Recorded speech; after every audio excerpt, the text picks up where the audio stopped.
What's up, guys? Welcome back to my channel. I'm back with another YNW Bortlen video, and he just accepted a plea deal yesterday. So he was facing 5 life sentences plus 75 years for the unalivings of 2 of his friends, Christopher YNW Juvie Thomas Jr. and Anthony YNW Sack Chaser Williams. So as a part of this plea deal, he pleaded no contest to accessory after the fact and tampering with witnesses, and the prosecutors dropped the M charges. And he was sentenced to 10 years in a Florida state prison, along with 6 years of probation. He also is granted time served, which he has about 4 years served. So that's 6 years left in prison, plus the 6 years of probation. And in exchange for all of that, this plea deal was also tied to a proffer that he has to sit down and talk to YNW Melly's prosecutors. So let's go ahead and take a look at the clip of him accepting this plea deal. Mr. Henry, what it's going to be is 2 counts of accessory after the fact, tampering with a witness in a capital felony, and unlawful use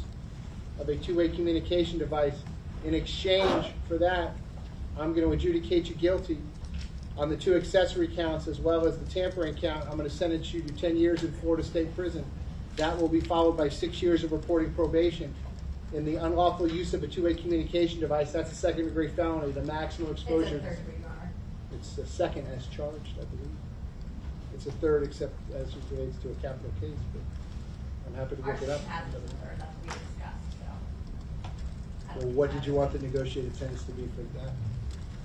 That was just going to be the maximum time served. 5 years? Is that what you want me to do? Correct, Your Honor. Okay. All right, so sir, as to that count, it's going to be an adjudication of 5 years in Florida State Prison. So the 2 accessory counts as well as the tampering count, those come with 6 years of reporting probation after the Department of Corrections sentence. I'll give you credit for all the time that you've served in both cases. All of those counts will run concurrently. All those sentences will run concurrently. All counts in all cases, that is at the same time with each other. I'm going to have to impose mandatory court costs. I'm going to order restitution payable to Terry Bagley and payable to Ashley Phillips and reservists to the amount. I'm going to give the state 120 days to tell me the amount of that restitution. If they fail to do so within 120 days, there will be no restitution. If they come back with an amount and the attorneys agree on the amount, I will impose that as another condition of your sentence to pay back that restitution. If they come back with an amount and the attorneys do not agree on the amount, I will conduct a restitution hearing.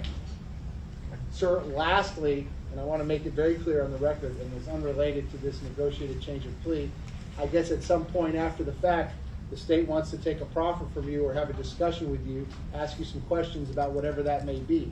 What I want you to understand, sir, is I guess that's part of this negotiated resolution, but your answers to any of those questions, whatever they might be, have no bearing on me and have no bearing on this negotiated resolution.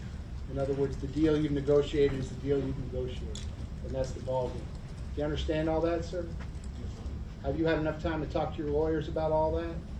They've answered all your questions? You're sure that that's what you want to do? Because I want to emphasize, Mr. Henry, and I'm going to do this again at the end of my plea colloquy, whether you resolve the case by way of a negotiated plea or an open plea to me, or you resolve the case by way of a trial, it doesn't matter to me at all. But due to the resources that have been devoted to this case, I have 250 jurors summoned for jury duty starting tomorrow. So I want to be very thorough with you here this afternoon, because if you wake up tomorrow or the next day and you decide you've changed your mind and you want to resolve this case, both cases, by way of a jury trial, that's not going to happen. All right? If you want to have a trial, the trial starts tomorrow. If you want to accept the deal, you can accept the deal today. But there's not going to be any buyer's remorse, in other words, because I've given you plenty of time to think about this, talk to your lawyers about it, talk to your family about it. I talked to you about it last week. Kind of looks like your lawyers probably did something or other to get a better disposition for you as of this afternoon, but this is it today. So understanding all that, you've had enough time to talk to your lawyers about all that, that's what you want to do?